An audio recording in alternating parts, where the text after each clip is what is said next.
Hi and hello there, Virgo. Before we start your June 2025 reading, let me just make bati everyone first. Hi and hello new subscribers. My name is Yan. Welcome here. And sa ating returning tambayers, thank you sa inyong walang sawang pagtambay, of course. Kung hindi niyo pa knows, meron pa po tayong isa pang channel kung saan nag-upload tayo ng collective readings for all signs.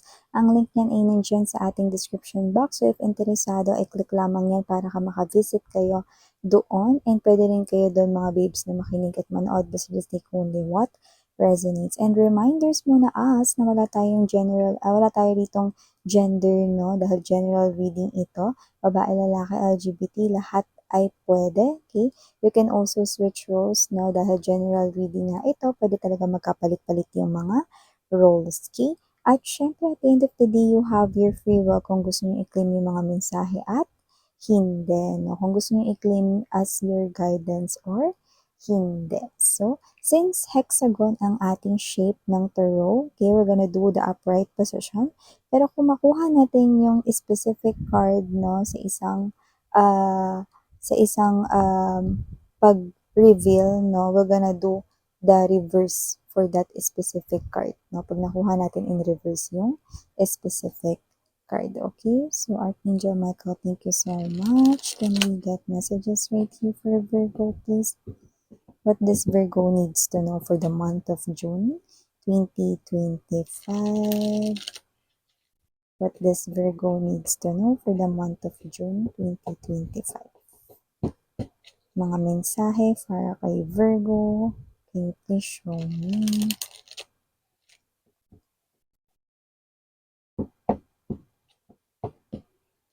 Messages for Virgo, please. What this Virgo needs to know. Can you please show me?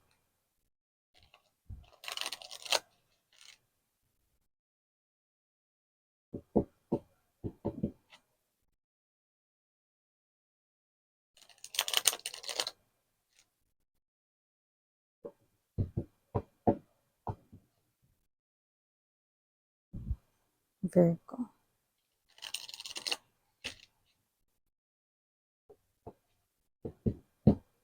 Okay, so let us see what do we have here for you, Virgo, for June 2025. So guys, we do have here the energy of lovers. Look at that. Wow. Okay. Also have here for you, Virgo, the Nine of Cups. Nandito din for you, Virgo, ang the Magician. Also have here for you, Virgo, the Ten of Cups. Wow. Ganda, guys. Also have here for you, Virgo, the Temperance in reverse position. Okay. Also have here this Two of Swords in reverse position as well. Bottom of the deck for my Virgo people. The Emperor. The Five of Wands and the Two of Wands energy. Okay. Such a beautiful deck, no? So, Virgo, as from the looks of this one, it looks like you've already found here someone that you want to stay na makasama for life, no? You could be already in a relationship with this person. You could be already on na kayo na, ganyan, boyfriend mo na siya, girlfriend mo na siya, no? Wala tayong gender ba, lalaki, LGBT. Pero nakikita ko dito na mukhang kayo ay posibleng may family na or papunta na kayo dun sa energy, no? Ng pagsasettle down to have family right here, no? So, nakikita ko dito that this person here is someone na lumalabas bilang wish fulfillment here for you guys. You've manifested this person here at nakikita ko that this person here is definitely true pagdating sa kanyang supportang binibigay sa inyo. So, parang may energy kayo dito, Virgo, no? Na parang kayo to, na parang feeling mo mas marami na situations na nasa hardships ka, no? Pero this person here is hindi niya pinili rito, no? Natalikuran kayo bagkus sinuportahan niya kayo kahit na marami kayong mga pinagdaanan lately na parang hindi madali for you guys, especially when it comes to your money or financial issues. Yan, no? I think your person here is someone who supports you, ano man yung gusto mong gawin. Mapatrabaho man yan negosyo, no? Or meron talaga ditong problem kayo when it comes to your career job. Just take how this resonates. But this person here is always willing to support you. Sometimes, you think na parang hindi mo rito nabibigay, no, yung parang whole ng kailangan niya talaga, no, pero you're wrong because this person here, happiness niya yung matulungan ka, no. So, I think, gusto mo ditong bumawi sa yung person, no, so nakikita ko ito maaring naghahanda kayo ng something sweet, maybe an upcoming date right here, no, para, ibalik no, yung kindness ng person mo sa'yo, which is hindi naman kailangan on his or her part. Yun yung sinasabi niya dito, Virgo, because you are partners daw, no? Pero I'm seeing that you're gonna prepare something for your person in exchange of his or her love, kindness for you. Yan, no? At sa pagpapasensya niya rito, no? Kahit na parang mas madalas na siya yung sumasaklolo sa problem mo, no? And ikaw, parang you are someone here who receives so much attention from your person, no? So, parang gusto mo ditong bumawi in your own way. Yan, no? So, nakikita ko ma-appreciate niya yan. So, iba baka naghahanda kayong magluto for him or her, no? Kahit di kayo marunong magluto yung iba. O yung iba na baka kayo 'to na meron kayo rito pinaghahandaan date 'no, sa isang klase ng romantic place na hindi pa kayo nakapunta there 'no, or baka yung pinaghahandaan mo rito is baka yan yung favorite niya na puwedeng location, food, drinks 'no.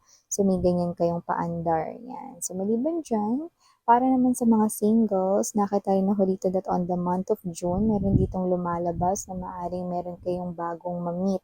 You attracted this individual right here, pero parang this person will appear too good to be true. Paano too good to be true minsan? Parang feeling mo, he is almost perfect for you. Pero, parang may energy ka ng insecurities na parang hindi naman kami bagay. Parang hindi naman ata pwede itong ganito. Yan, no? So, don't doubt it because this is appearing here as a wish fulfillment. You've manifested this person here, no? And this person here, nakikita ko na magbibigay siya sa'yo rito, no? Ng attention.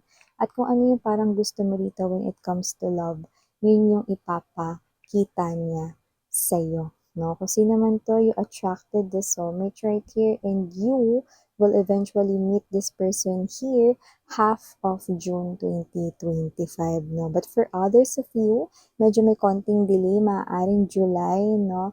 Or August mo siya makilala, okay? Pero iba, half or middle ng June 2025, no? So, nakita rin akong energy dito mga babes, no? Na posibleng meron ditong so intriguing.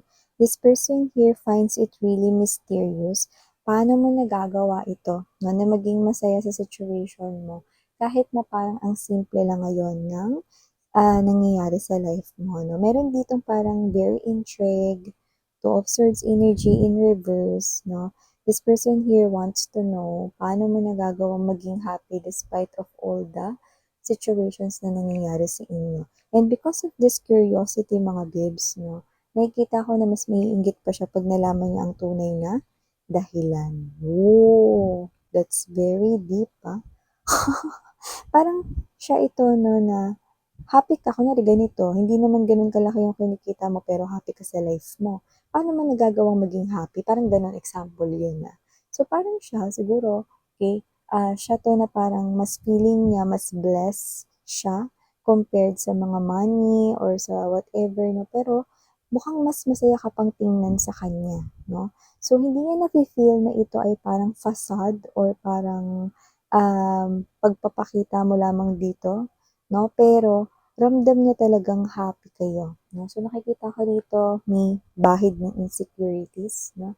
This person here is actually someone who isn't contented sa life niya, kaya siya nagkakaroon ng ganyan na mga thinking, no? Lalo na hindi lang ikaw yung napapansin niya, ganyan rin napapansin niya sa iba niya pang mga friends or iba pang mga kakilala niya rito. Bakit sila ganyan?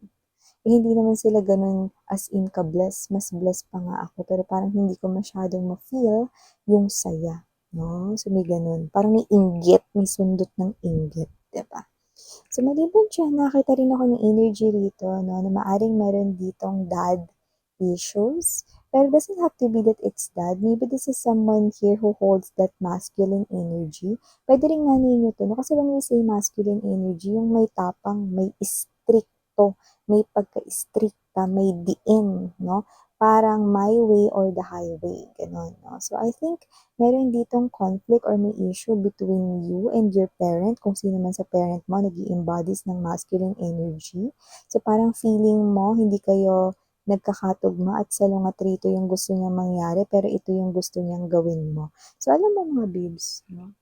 I think your parent right here, no, meron gusto ritong matutunan mo. So, parang hindi kayo nagkakasundo kasi parang para sa kanila, yung ginagawa mo is, um, hindi mas makabubuti kumpara sa kung ano yung naiisip nila for you guys, no? Pero, you are already nasa right age na ng inyong life, no? So, nandoon na kayo sa stage na parang may sarili na kayong pag-iisip, may sarili na kayong desisyon, no? So, I think, meron ditong misunderstanding na tingin ko nangyari na, no? Parang may tampo kayo sa inyo ritong parent, no? Or kung sino man to na parang masculine energy na tumata yung parent figure, pero pwede rin namang lolo't lola nyo yan, no? May ganong klase ng energy. This person here is showing a lot of love for you. Parang natatakot lang siya rito mapahamak ka. Or maybe this is his or her first time, no? Na makita kayo rito na gumagawa kayo ng sariling desisyon. So parang takot lang silang madapa kayo. So kung ano man yung klase ng desisyon na yun, it could be any type of personal na nangyayari sa life ninyo. But this person is processing from the place of concern, no? Why? Because he or she is really a family, no? Dito. So, nakikita ko that this person here is nag-aalala lang sa'yo, no? So, pasasaan ba't may intindihan mo rin yan? Five of Wands, energy. May nakita rin ako dito, Virgo, no, na maaaring meron kayo ditong options or pagpilian between two people, lalo na kung ikaw ay single, no? So, nakikita ko dito na maaaring mahirapan kayo dito sa pagpili dahil pareha sila dito nagbibigay ng energy kung saan possible na parang, uy, okay naman sila both, parang kahit sino piliin ko na. Pero wag ka, kasi they're not really alike. They're not totally similar or the same. One of them is just showing, okay, two faces right here. No? One is being true sa kanyang sarili, no? But one, or the other one, is someone na pwedeng kinokopya niya lang yung isa kasi alam niya na parang yun yung nagugustuhan mo. So, beware.